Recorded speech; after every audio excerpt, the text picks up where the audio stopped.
All right, we're live. Thank you, Greg, so much for coming on the show today. I'm excited to talk to you a little bit more about Windbound. And yeah, well, thanks so much for coming on the show. Yeah, I appreciate you having me, David. Awesome. Well, I wanted to jump in, just kind of start out with kind of the most fundamental question. What inspired you to venture into the agency world in the first place? Boy, I tell you, it was not a something I dreamed of doing when I was a little kid. That's for sure.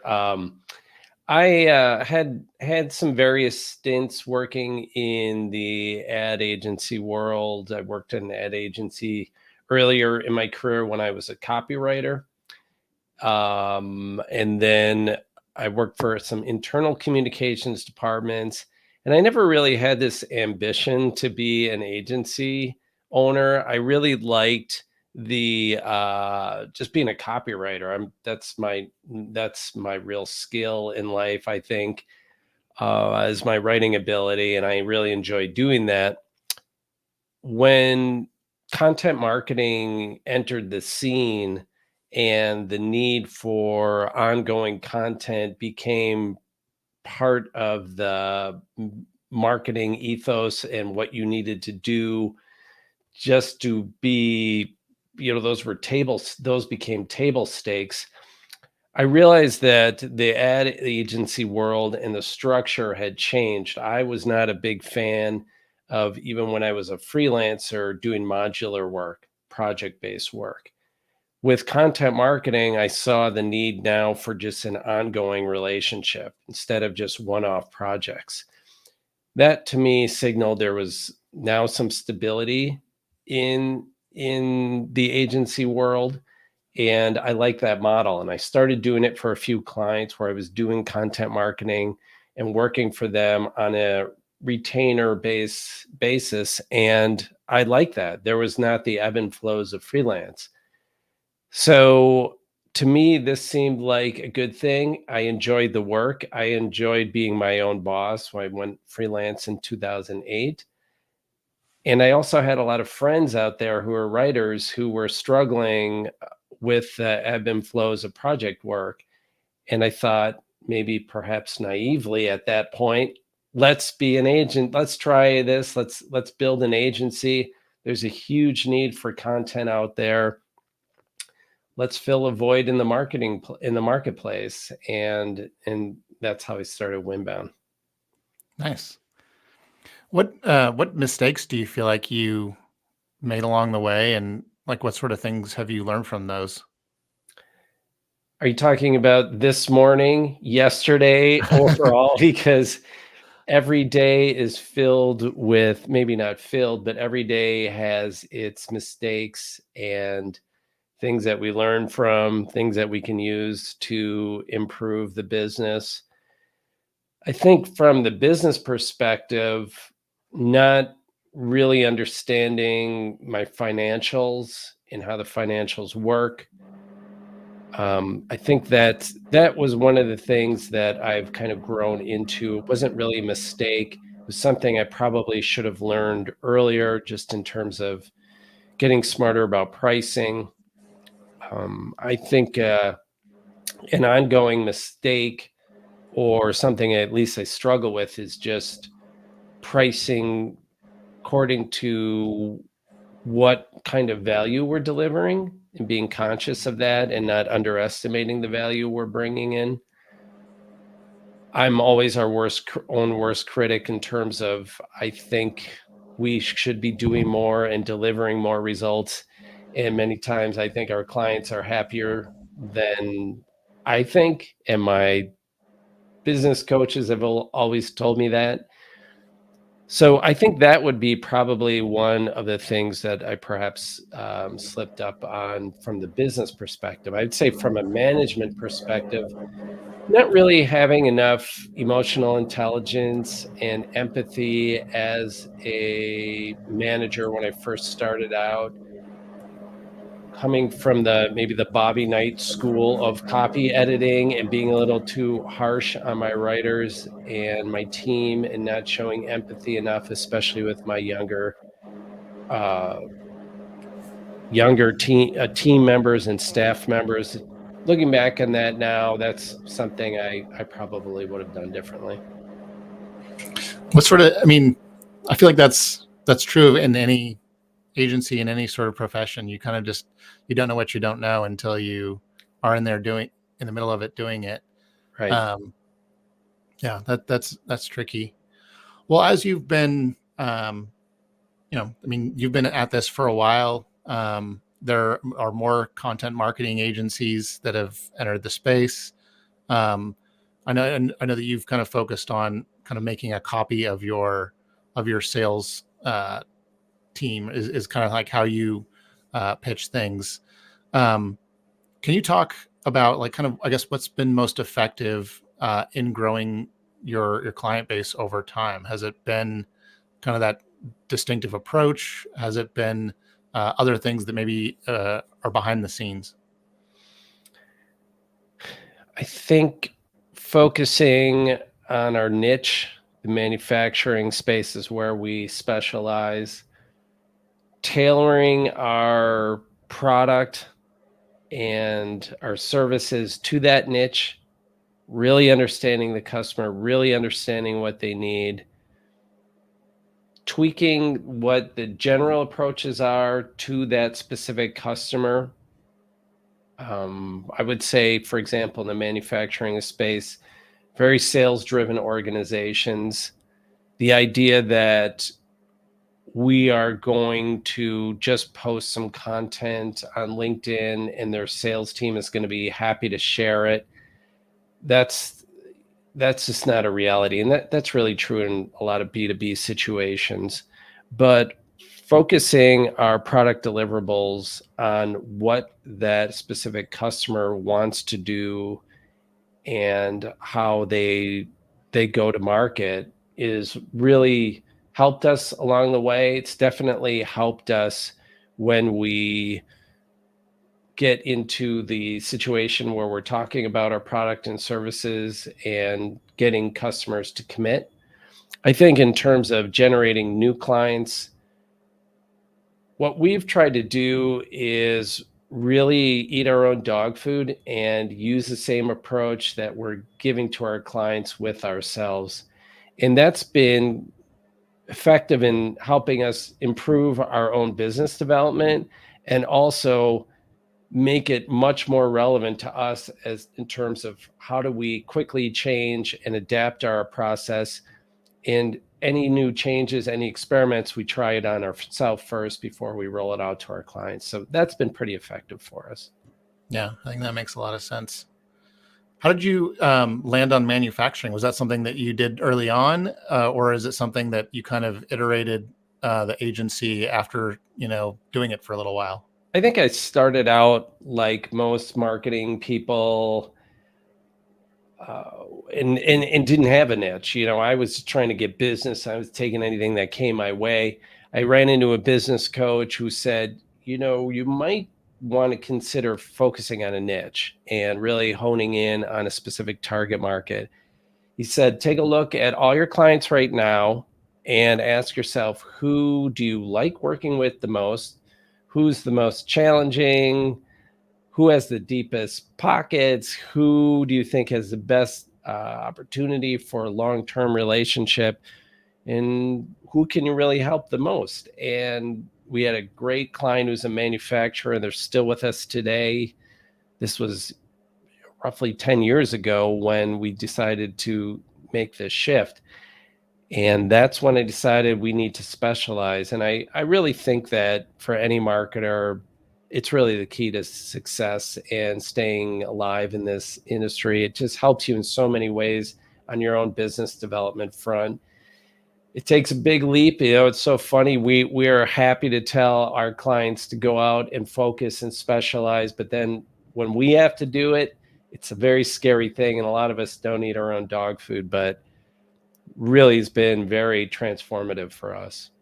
Yeah, I had a friend that who started out doing just development and then niched down to doing ecom and did that for a while till sales plateaued, and they niched down into Shopify in particular, and grew greatly. And now, I think now, I mean, this is over like a 15-year period. Like he's kind of gone through these different iterations, getting more and more specific each time, but he's grown at each point, which is That's hilarious. interesting. And now he's like considering just focusing in on like pet brands.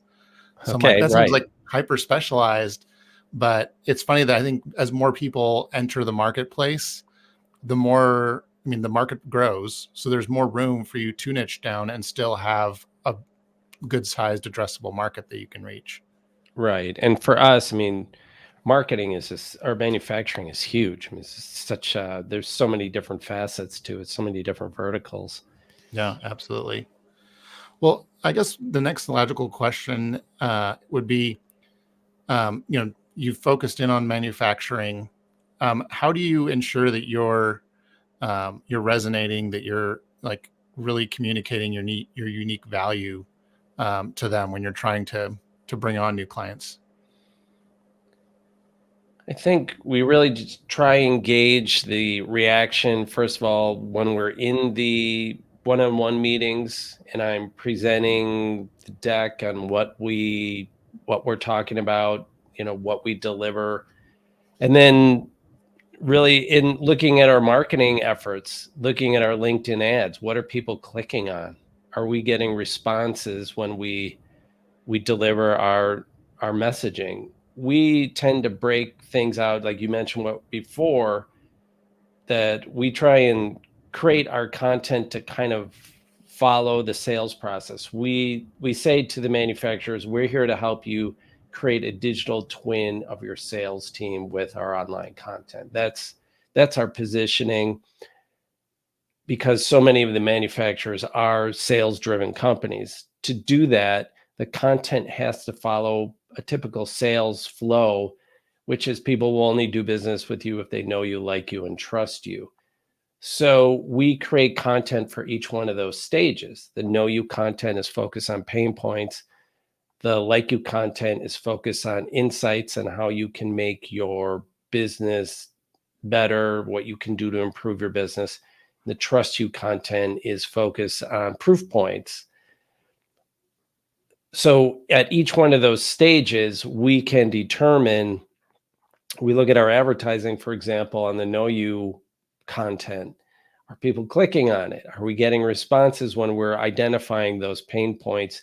Which pain points are really the triggers for people to want to talk to us? We just look at the metrics off that, what people are doing, and then we can revise our messaging accordingly. I like that. I like that know, like, and trust you thing. In an agency I was in, we did influencer marketing, and that was a big component there. It was like people aren't going to convert unless they feel like they know, like, and trust you. And that's where, I mean, things like video came in handy, and um, kind of being transparent, putting things in your own words, having kind of like a more authentic voice behind it. So definitely that resonates with me.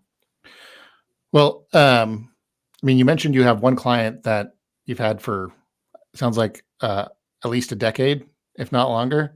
Yeah, I think just under a decade. We do have two others that are over, I think, over the 10-year mark. That's amazing. Or Well, what are some of the strategies that you use to ensure client satisfaction and keep your clients around for the long haul? in the words of Al Davis, the former owner of the Oakland Raiders, just win, baby. You just got to get results. I mean, especially with a lot of the smaller marketing teams or smaller businesses, that's who we focus on, small marketing departments, or it can be a mid-sized business, but they don't have a huge team. And for most of these companies, especially in the manufacturing space, they really want stability with their vendors and their marketing partners. And especially in content marketing, it takes a long time to really understand a product or a solution.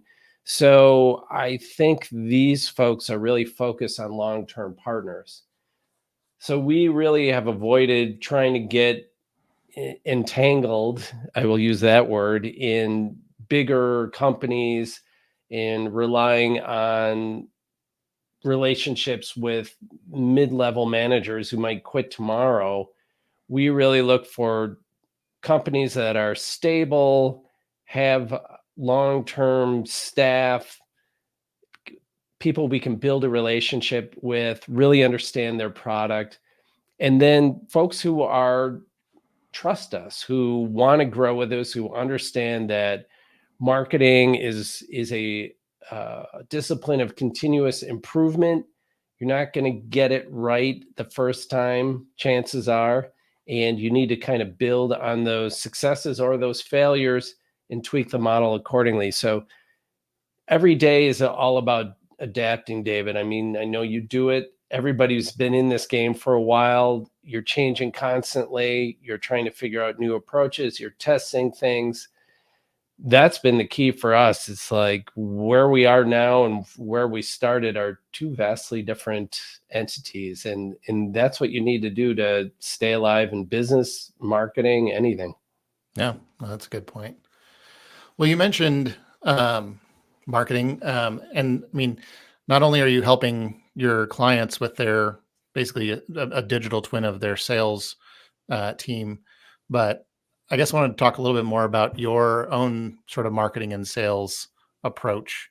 You mentioned that you're eating your own dog food, so to speak. Is there anything else that you would recommend to others as far as like what you found works and what doesn't work when it comes to your building pipeline and converting that pipeline? We have had some success with LinkedIn ads.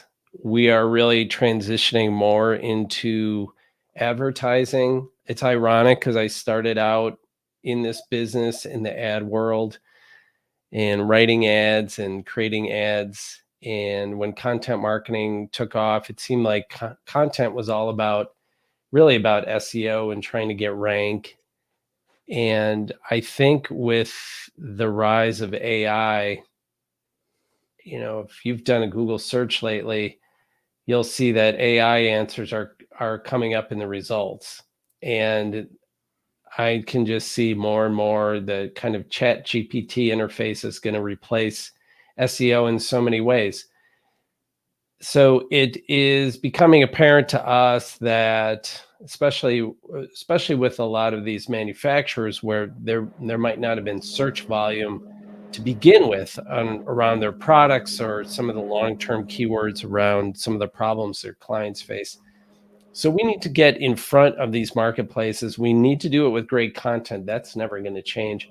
But we're really focusing on advertising and bringing in some of the insights maybe that I learned when I first started in the business and how to write a great ad, bringing in the old 1 + 1 = 3 headline image equals some sort of new effect.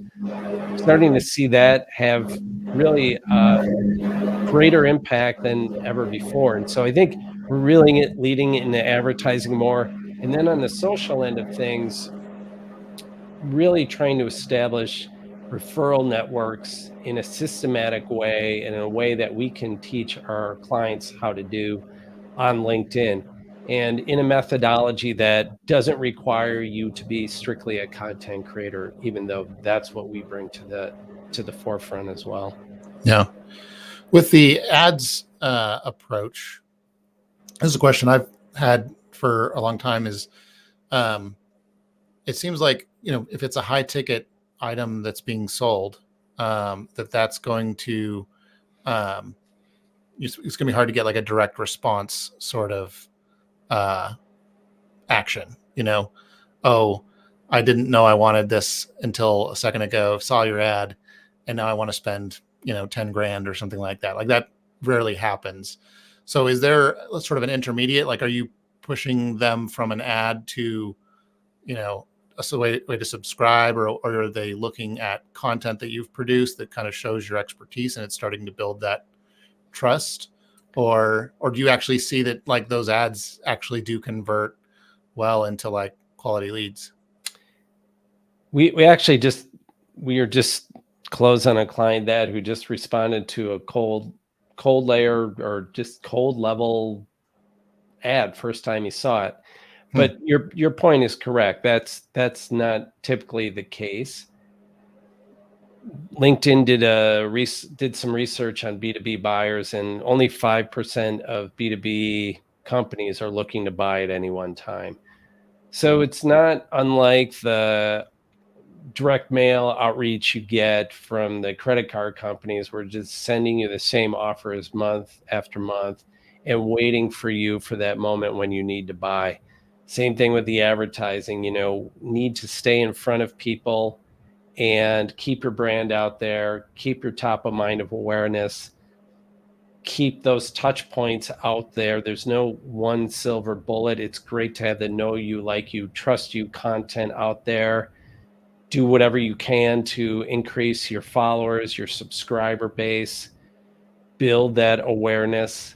But I think the key is just showing up every month, but doing it with really good content and messaging that moves the dial, and always upping your game and creating new ways to approach it.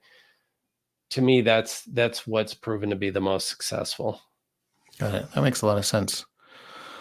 Well, as you're growing an agency, um, you build pipeline, you get more clients in the door. Obviously, the next challenge that comes up is staffing. Like you're succeeding, but it's like there's always this tug of war between making sure you have the people to fulfill the business that you're bringing in. How have you approached the staffing side of the equation? Yeah, that's a tough one, especially in today's labor market. I think that what we've tried to do, really, just, we're a very small agency, so we are moving to a model where we're staffing full-time people around strategy. So people really understand the strategy, understand the company, and then paying them as well as we can, and giving them benefits beyond just the health insurance. So making sure that they're happy with their work, that they can take all the time off that they need, that they have a great work-life balance. That I just had a team member who got her quote unquote dream job offered to her, and she didn't take it because she loved the balance that she had with Winbound and what we were doing, and how conscious we were of her life and her freedom and her family. So that has been very successful for us. But in terms of staffing, we're relying more on freelance in the gig economy and contractors for the specialty roles, and then more of a full-time strategist role for the people we need to retain and grow with the company. Cool. That makes a lot of sense. Well, Greg, this has been super helpful. I feel like I learned a ton. Um, what's the best way for people to keep in touch and kind of follow you online and follow Windbound one more? Please connect with me. You want to chat, want to just talk about what you do. I look to build my referral network. So if you have something, especially in the manufacturing space, but just overall, that you think my clients could benefit from, we're trying to build up our roster of referral networks and referral sources, so we can add value to our clients. So please connect with me on LinkedIn if you have something to share there. We have a web page for Winbound and a newsletter if you like to follow us. We publish that every month.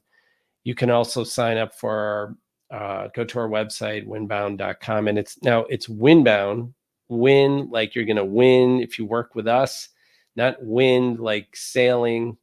So that happens all the time. I didn't do the radio tests when we named Winbound. I didn't think about how would this sound on the radio.